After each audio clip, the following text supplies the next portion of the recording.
¿Cuáles son los contenidos que deberían tener nuestras bases? ¿No es cierto? Hemos hablado mucho del tema del análisis de mercado, del análisis previo, de cómo identificamos los productos y servicios de nuestros convenios marco, y luego nos enfrentamos a la tarea de hacer los pliegos, ¿verdad? De hacer estas bases para la licitación o el procedimiento de selección que se haya definido. Bien, entonces nosotros vamos a tener aquí algunos aspectos a considerar. En primer lugar, veamos este tema de los aspectos económicos, ¿verdad? Y el primer tema va a ser cómo llegamos al establecer el precio de los productos y servicios que van a estar en este acuerdo marco. Nosotros deberíamos tener un único precio y que ese precio se mantenga a lo largo de la vigencia del convenio marco, o deberíamos establecer un precio que se pueda reajustar a lo largo de la vigencia del convenio marco, y luego de eso, pues cuáles serían los factores de ajuste, o a lo mejor también habíamos hablado de unas modalidades de convenio marco en donde el precio tal vez no es tan relevante, ¿verdad? Sino que son las otras condiciones, y el tema precio lo dejamos a una segunda posibilidad de competencia que ya lo harán más bien los países compradores y no, digamos, la definición no está en la entidad. Luego de eso, obviamente, vendría este tema de la actualización y la nueva competencia por precios, que ya la manejaría de pronto cada una de las entidades contratantes. También podríamos ver el tema de un precio mínimo sustentable, ¿verdad? Es decir, deberíamos fijar cuál va a ser el precio, una línea, ¿verdad? Pero bajo de esa pueden las proveedores hacer nuevas rebajas, ¿verdad? Esa es otra modalidad. Igualmente, el tema de un costo de transporte, ya lo hemos comentado, y eso también depende a veces de la geografía del país. Miren, por ejemplo, yo vivo en un país pequeño en donde es posible exigir a los proveedores que ellos lleven sus productos a todo el país y que y no me diferencien el tema del costo de transporte del precio ofertado. ¿Por qué? Porque, digamos, sí, efectivamente habrá regiones un poquito más complejas, pero compensan con el gran volumen que pueden entregar en la capital, ¿verdad? Pero yo sé que hay otras realidades, ¿no es cierto? Hay países mucho más grandes, más complicados, donde efectivamente acceder a ciertas localizaciones es complejo, y ahí pues definitivamente vamos a tener que manejar un esquema de precios diferenciado del precio, ¿verdad? Igualmente, costos asociados a operación, funcionamiento, mantenimiento, reparación, repuestos, vida útil. Bueno, eso igualmente son obligaciones adicionales que siempre tiene un proveedor, más allá de la entrega, ¿verdad? Yo como proveedor también estoy obligado a dar mantenimiento preventivo, tengo que hacer reparaciones, tengo que hacer reemplazos, ¿verdad? Tengo que proporcionar repuestos, etcétera. Todo eso también forma parte pues del costeo económico del convenio marco. Todo lo que son servicios postventa en general, y aquí vienen los temas, por ejemplo, de garantías técnicas, ¿verdad? ¿Qué vamos a exigirle al proveedor? Simplemente que me entregue el producto y hasta luego, o definitivamente vamos a tener con una relación a mediano o a largo plazo conforme dure el acuerdo marco, en donde vamos a exigir una serie de requisitos o exigencias postventa, ¿verdad? El manejo de los plazos, obviamente esto tiene una incidencia económica. Fíjense ustedes, si hay proveedores que pueden decir, yo entrego esto, pero me dan un plazo para fabricarlo, para movilizarlo, para entregarlo. En cambio que si nosotros les exigimos menos plazo, ¿verdad? Pues a lo mejor le estamos a él obligando a cambiar su modo de comercialización o su modo de producción, y esto va a tener una incidencia también en el precio, ¿verdad? O definitivamente, si es que las demandas en un momento dado son menores, el proveedor puede manejarlas, pero si es que empezamos a solicitar, o varias entidades empiezan a solicitar el mismo producto, el mismo servicio al mismo tiempo, entonces los plazos deberían en un momento dado pues permitir que el proveedor tampoco se ponga la soga al cuello, ¿verdad? Igualmente el tema de garantías económicas y no económicas. ¿A qué nos referimos esto? Hay legislaciones que solicitan garantías de fiel cumplimiento, como se la llame, ¿verdad? Es decir, la garantía que se le exige normalmente a todo proveedor, a todo contratista que está entregando un producto o un servicio y que es económica, que se consiste en una póliza o en un certificado bancario, en fin, y que se va a hacer efectiva al momento en que se produzcan incumplimientos de parte del proveedor. Y luego hay otro tipo de garantías que son las garantías técnicas, ¿no es cierto? Es decir, usted me tiene que garantizar tanta vida útil en ciertas condiciones, ¿verdad? Con tantos mantenimientos, etcétera.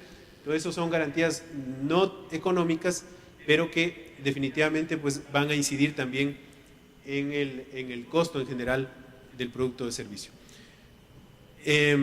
Luego, ¿qué más? Tenemos que ver la posibilidad de que se declare desierto el proceso, y eso normalmente todo pliego de cualquier procedimiento pues lo prevé. Y si es que el proveedor va a tener alguna posibilidad de reclamar o no reclamar, cuáles son las circunstancias o las condiciones en las que se puede declarar desierto el concurso, si me quedo con un proveedor, si me quedo con dos proveedores, ¿qué debo hacer? ¿Verdad? Igualmente, medidas que, por si se requiere excluir proveedores del acuerdo marco, es decir, puede ser que un proveedor tenga que salir del acuerdo marco, ya sea porque el mecanismo lo previó o ya sea porque tuve que sancionarlo y en algún momento dado la sanción puede implicar la suspensión de ese proveedor o puede implicar excluirlo definitivamente del convenio marco, ¿verdad? Entonces, si es que eso sucede, ¿cómo vamos a solucionar ese hueco que nos va a quedar, ¿verdad? Si tenemos varios proveedores, bueno, no va a haber problema, pero si tenemos pocos proveedores, definitivamente deberíamos ver qué medidas podemos tomar alrededor de eso. Y habíamos hablado también de la posibilidad de ingreso de nuevos proveedores al convenio marco, si es que el convenio marco es abierto, ¿verdad? Y sobre todo cuando existan mejores condiciones en el mercado. En cuanto a los aspectos técnicos y a los aspectos de calidad, igualmente el tema de manejo de especificaciones técnicas es clave, ¿verdad? Sobre todo cuando estamos hablando de bienes. Sabemos nosotros que una especificación técnica muy cerrada puede significar dirigir a un determinado producto, determinada marca. Una especificación técnica demasiado laxa, en cambio, pues puede significar que nos van a entrar en competencia proveedores muy disímiles y con una calidad posiblemente no tan buena, ¿verdad? Entonces este es un trabajo técnico y muy importante en esta etapa y para eso precisamente se han diseñado estas fichas que pues ya nos han ilustrado, ¿no es cierto?, los expositores de país y que evidentemente pues nosotros debemos tomarla como parte del pliego del proceso de licitación. Las indicaciones de características técnicas, de calidad, de funcionamiento, todo esto, digamos, ahí hay que ver cómo se comprueba la calidad de los productos. Normalmente los países tienen diseñados esquemas, ¿no es cierto?, de certificación de calidad. A veces, digamos, hay una entidad que hace la normalización, otra que hace la acreditación de laboratorios, otra que los laboratorios a su vez certifican la conformidad del producto con la norma técnica, etcétera. Eso funciona en algunos ámbitos y ahí pues eso nos aliviana mucho porque podríamos hacer referencia a eso. Pero si es que eso no funciona bien o funciona parcialmente, etcétera, sí que debemos ver las formas, ¿no es cierto?, de llegar a determinar esa calidad y la funcionalidad sobre todo de los productos y de los servicios. El tema de no mencionar marcas, nombres comerciales, patentes, diseños, modelos, en fin, estas son recomendaciones internacionales. No podemos hacer una selección de bienes por características descriptivas o por el color o porque tenga esta forma, sino por características funcionales y técnicas, ¿verdad? Entonces, digamos que todas estas recomendaciones normalmente las legislaciones las acogen y hay que tomarlas en cuenta para esta descripción técnica del producto. Igualmente el tema de medidas, es decir, a veces si nosotros pedimos una camioneta que el balde tenga tantos centímetros, posiblemente estamos refiriéndonos a la marca que tiene esa medida exacta. Entonces hay técnicas, ¿no es cierto?, para establecer rangos, por ejemplo, entre tanto y tanto o alrededor de tanto, que se permita pues, que entren otros competidores o la mayor parte de competidores. Decíamos certificados de conformidad, normas técnicas que sean aplicables, si es que nosotros estamos hablando de temas de sustentabilidad, de criterios ambientales, etcétera, también pueden existir ese tipo de normas, a pesar de que, digamos, hay que balancear eso con el acceso a las pymes. A veces las pymes se quejan de que esos estándares tan altos ellos no pueden cumplirlos, entonces se necesita balancear todo eso. No sé si es que al inicio se puede dar puntos por cumplir con esos estándares, antes que establecerlos como requisitos de entrada, porque eso sí sería restrictivo. Todas esas técnicas hay que aplicarlas en estos casos. El tema de vigencia tecnológica, que es otro de los problemas, sobre todo cuando compramos elementos que implican tecnología, ¿no es cierto?, computadoras, en fin, que cambian de modelo cada 5 meses, cada 6 meses. ¿Cómo podemos hacer que los productos no se nos queden obsoletos y además muchas veces sin una actualización del precio hacia la baja o respecto a ese modelo? Lo va a mantener al precio, pero con el precio de la versión nueva y sin que él lo esté proporcionando la nueva versión, ¿verdad? Entonces esos son temas que definitivamente pues hay que tomarlos muy en cuenta. Es posible entonces que cambiemos el enfoque. Por ejemplo, yo he conocido casos en donde la adquisición de determinados equipos para hospitales que requieren de mucha tecnología, ¿verdad?, los tomógrafos, en fin, esos casos, en lugar de darle el enfoque de compra de los equipos, se le da un enfoque de prestación del servicio. Es decir, yo necesito tantas placas por año o tantas radiografías o tomografías, y por lo tanto estoy contratando a alguien que me provea el servicio de brindarme digamos las tomografías en ese caso, y obviamente le voy a exigir que use la mejor tecnología vigente, etcétera, etcétera, y lo que vamos a costear es el número de placas o el número de tomografías que él esté realizando en un periodo determinado. Entonces no estamos enfocándonos, fíjense ustedes, desde el punto de vista de la compra de un bien, desde que nos podría quedar obsoleto, en fin, sino desde la óptica de una prestación de servicios. Esa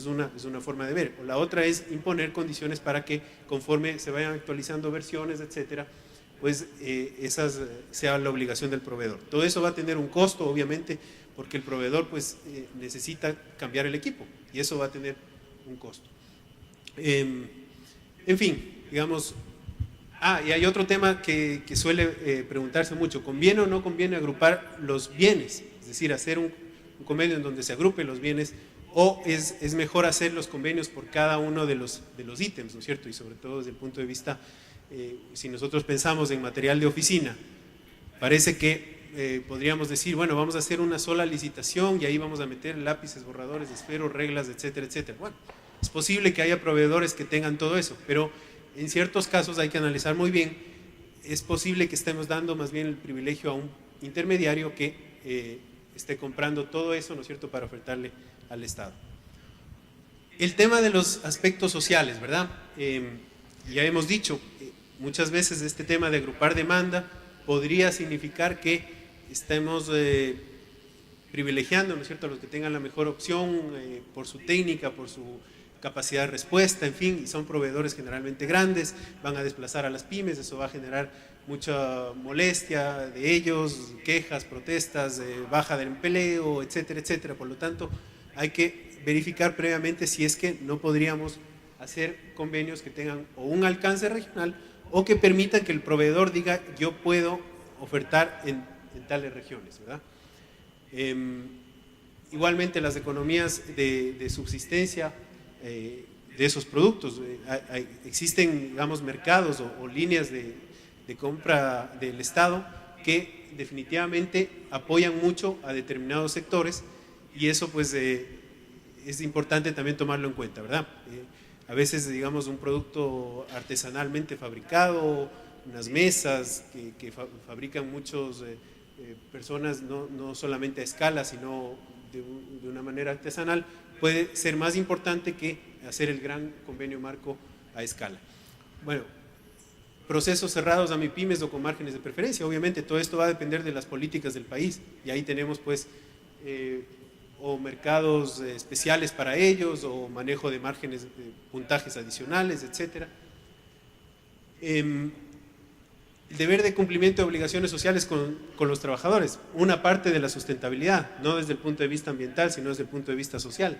Es decir, podemos o no exigir, o debemos exigir, porque son cumplimiento de obligaciones, ¿no es cierto?, que los proveedores me certifiquen el pago de los salarios mínimos, de la seguridad social, y no solamente en el proceso de licitación, sino también cuando están entregando los productos, y que cumplan con determinados estándares de cumplimiento de número mínimo de trabajadores en determinadas circunstancias, en fin, todo eso se necesita también verificar porque son parte de políticas públicas. Normalmente debemos tener unos precios de referencia. Hay algunos países que los hacen públicos, hay otros países que no los hacen públicos en el proceso de licitación. Eso también depende de la estrategia. Pero sí que siempre se debe tener precios de referencia, ¿verdad? Entonces, ¿cuáles son las fuentes para estos precios de referencia? Habíamos hablado en la mañana, estudios de mercado, los mismos sistemas electrónicos pueden aportarnos ya datos sobre esos precios referenciales, los reportes de compras de las entidades. El tema del proceso de negociación, digamos, ¿es necesario tener una etapa en el proceso licitatorio para negociar? Bueno, esto a veces se utiliza, por ejemplo, cuando se trata de estandarizar los precios hacia la baja. Entonces, por ejemplo, se define cuál es el precio más bajo y a todos los demás se les dice, bueno, vamos a establecer o una franja o este es el precio definitivo, entonces ustedes, todos los demás, tienen que bajarse hasta ese precio. No solamente en el tema de precios, sino posiblemente en el tema de las demás condiciones. Entonces, este es otro de los aspectos que podrían evaluarse, considerarlos en las bases.